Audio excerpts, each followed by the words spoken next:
Hey there, so picture this. Today's like the grand showtime of the cosmos. It's a total solar eclipse. It's one of those rare gigs where the moon perfectly slides in between the sun and Earth, throwing down a shadow that covers a narrow path on Earth's surface.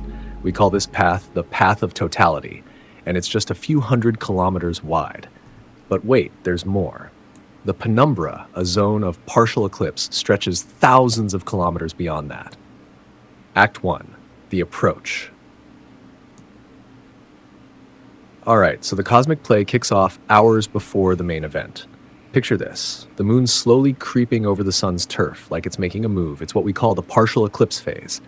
This part's visible to a much wider crowd than just those within the path of totality. People outside the prime viewing zone will see the sun getting dimmer and dimmer as the moon takes a bigger and bigger bite out of it. A glimpse of the sun's corona, the diamond ring effect. Now, here's where it gets really cool. As the eclipse keeps rolling, you might catch a glimpse of what's known as the diamond ring effect, just before totality. Imagine this. Only a tiny sliver of the sun's left, and its light sneaking through the moon's valleys, creating this dazzling diamond ring-like effect. It's like nature showing off its bling, you know? Act 2, totality descends. Now, we're hitting the climax, the big moment of totality. Boom!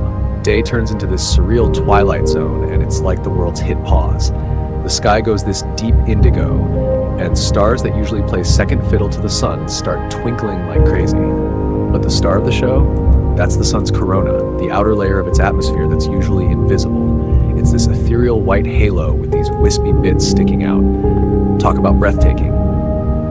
And check this out. You might spot some solar flares or these fiery red loops called prominences dancing around the sun.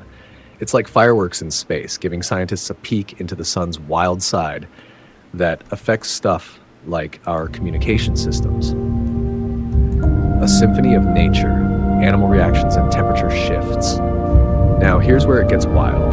The natural world goes into a frenzy. Birds stop singing, crickets start chirping like they're confused, and animals that use sunlight to get around might lose their bearings for a moment. Oh, and did I mention the temperature? It takes a nosedive during totality. Nature's just showing us how much power the sun holds over our climate. Act 3, the receding act, partial eclipse. But like all good things, totality doesn't last forever. The moon starts moving on, and we get a sort of reverse diamond ring effect as the sun comes back into view.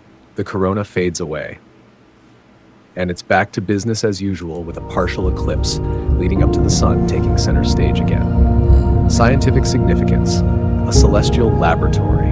Now, here's where it gets serious. Total solar eclipses aren't just for show.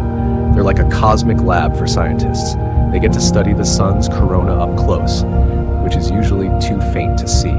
By analyzing its spectral lines, they learn all sorts of stuff about its composition, temperature, and how it ticks. This info is crucial for understanding how the sun affects things like our space environment and those pesky solar storms that mess with satellites and power grids. A human experience, witnessing a celestial spectacle. For those lucky enough to be in the path of totality, it's a moment you'll never forget.